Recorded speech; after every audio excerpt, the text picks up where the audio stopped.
Well, there's a previous video to this one, first generation AC locos. We're going to go on to the second generation AC locos this time. See what you think.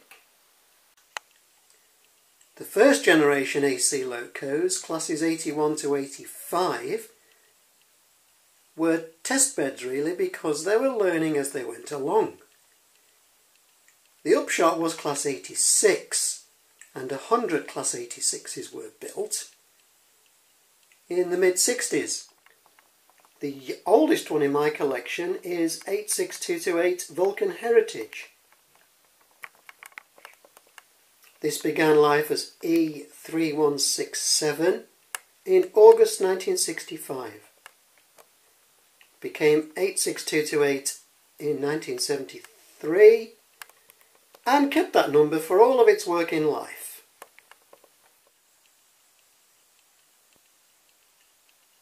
The next youngest one in my collection, 86241 Glenfiddich. Glenfiddich began service the next month, September 1965, as E3121, and later acquired the number 86241. The locomotive did acquire the number 86508 for 4 months in 1989, and then it reverted to 86241. They changed the gearbox so it could carry freight, but then decided that wasn't a good idea.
November 1965 now, E3129 took to the rails and acquired the number 86205, 1973, and the name City of Lancaster in 1979. It did briefly become a Class 86 subclass 5, like Glenfiddich did, but just like Glenfiddich, that only lasted a few months. Also, November 1965 saw this locomotive begin its active service as E3191. In 1972 it was renumbered 86201. Then it became the test bed for a lot of the technology that was to be used on the new Class 87s. Thyristor control and stuff like that. Very technical. So it was quickly renumbered 86101 in 1974. So one of the three subclass 86/1, and in 1978 acquired the name Sir William A. Stanier FRS. I think in my previous video, Intercity Expresses, I'd said that the 86 subclass 1 was to test the suspension. Well, I've found out since that's not quite right. It was to test out the Class 87 technology. They'd already decided to modify the suspension at that point. That's how come it got numbered as an 862.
December 1965, E3196, which in 1973 acquired the number 86219, and the name Phoenix in 1979.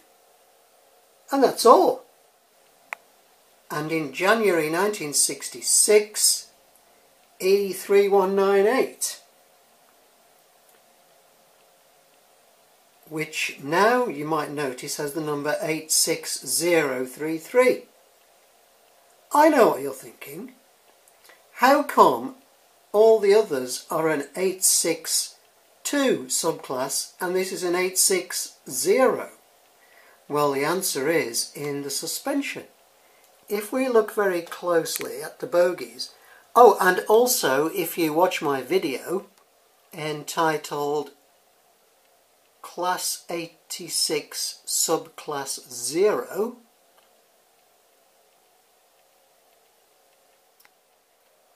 we see that the bogies are very much like those of the Class 85, and we have the absence of the flexi-coil suspension. When they first came into service, all the AL6s had this type of suspension.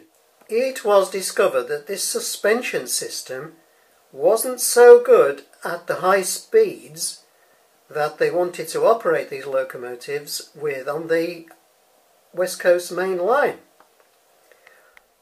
The drivers found that the ride was too wobbly from side to side, and the track got a lot more damage than it should have, and this was when they decided to convert to the flexi-coil suspension, which we see on all the other 86 subclass 2. Well, when these locomotives first appeared in the mid-60s, and they were electric, so they got E3000 and something as their numbers. Then in the early 70s, their numbers were changed because of the TOPS system being brought in. TOPS stands for Total Operations Processing System. And then these AL6 locomotives, as they had been known previously, became Class 86. Well, before the TOPS system came in, quite a lot of the Class 86s had been converted to the flexi-coil suspension, and they became Class 86-2 when the TOPS number system came along, such as Phoenix, that we've just been looking at. Some of the Class 86s were never converted and remained 86 subclass 0 because they weren't going to be used at such high speeds. So 86033 is meant to represent one of those. Some of the locomotives, about 10, which had started without the flexi-coil suspension, were given new wheels, some Swedish wheels that were 2 discs connected with some rubber, and this kind of made the ride a bit easier, but they didn't have the flexi-coil suspension, and they became Class 86 subclass 3. Eventually most of those were given the flexi-coil suspension and they became 86 subclass 4 because they had different connector cables from the 86 subclass 2. Eventually all the locomotives got the new Swedish wheels, I believe. Well, I've rabbited on at length there. Let's get these trains moving.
January 1966, E3137 took to the tracks. In January 1974, acquired the number under the top system 86045. Now it had the 860 number because it hadn't had the flexi-coil suspension. See, I hope you're paying attention to all these lessons I'm giving you. Well, it did acquire the flexi-coil suspension in 1975, and then it acquired the number 86259. Had a series of names over the years. In 1979 it acquired the name Peter Pan. In 1995 it became known as Greater Manchester, Life and Soul of Great Britain, until 2002, where it acquired the name Les Ross. And Les Ross painted the locomotive in this livery back to the original electric blue livery. So although Les Ross, as seen, is an anachronism for my layout, because I say I never go past 1980, and according to what I've just said that puts it at least 2002, but because it's in electric blue livery it takes it right back to the E3137 days of the mid-60s. Okay, let's get Les Ross moving.